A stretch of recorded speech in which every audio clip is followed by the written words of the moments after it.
sekarang harapannya dengan revitalisasi ini tidak terjadi mismatch, dan kedua lulusannya adalah berkompeten, dia bisa langsung bisa dilatih oleh industri itu untuk bekerja.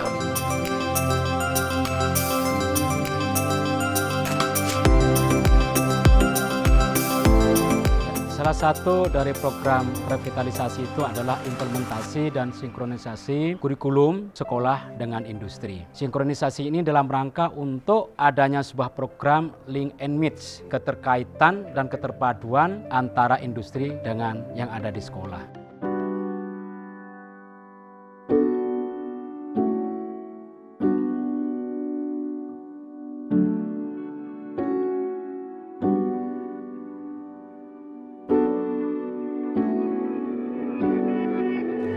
Jadi kita di sini melakukan suatu proses pembelajaran sesuai dengan pesanan atau harapan dari industri tersebut. Kita duduk bersama antara industri dengan sekolah, menyusun kurikulumnya, menyusun tentang kegiatannya, menyusun tentang alatnya, kemudian melakukan workshop untuk guru dan para instrukturnya. Setelah itu kemudian juga implementasi kepada siswa-siswi kita.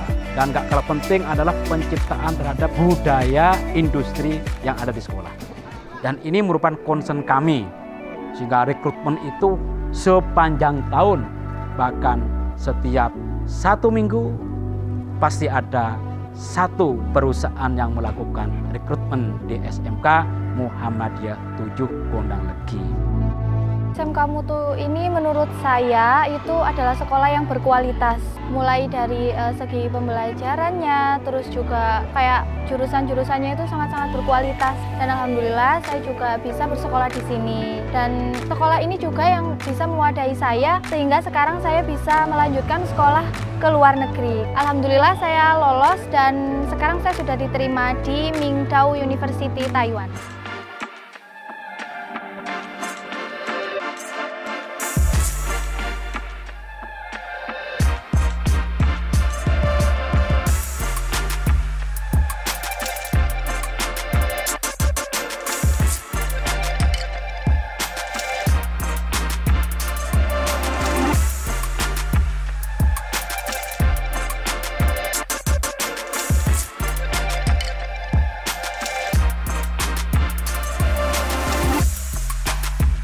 Munculnya kelas pesanan di SMK Negeri 26 ini berangkat dari adanya revitalisasi SMK.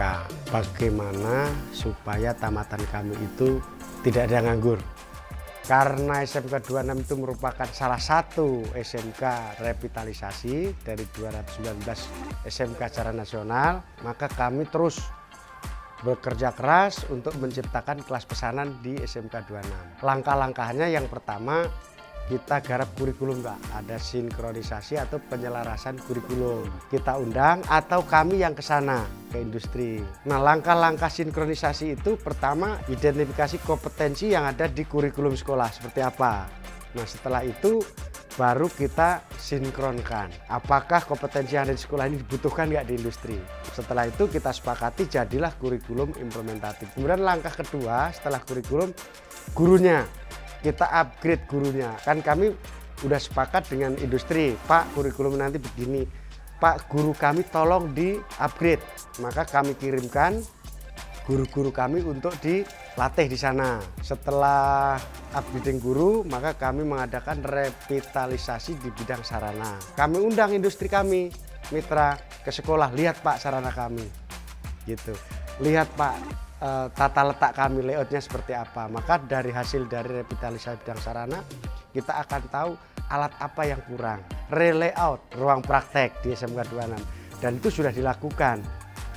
Apa hasilnya? Ada bengkel otomotif standar Daihatsu, binaan Daihatsu. Ada bengkel otomotif binaan Toyota. Kemudian ada ruang praktek listrik standar PLN, ada ruang praktek listrik standar Schneider. Kemudian ada juga ruang lab gambar yang sesuai dengan standar WK.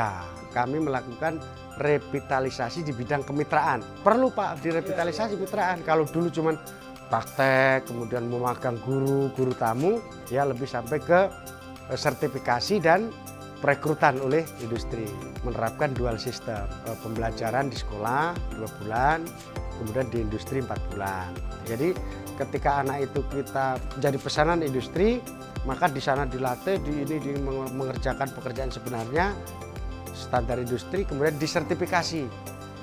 Setelah anak dinyatakan kompeten bukan oleh kami, oleh industri pengguna, maka yang itu diambil, tamatannya diambil, direkrut. Kita punya hubungan dengan PT Wijaya Karya. Anak kita yang praktek di sana ada 41. Kita revitalisasi, kalau bagi kami SMK 26 ya, kami hampir tiap hari kedatangan tamu dari industri. Jadi promosinya lebih kepada kualitas tamatan kita. Jadi itu dulu yang pertama kita siapkan.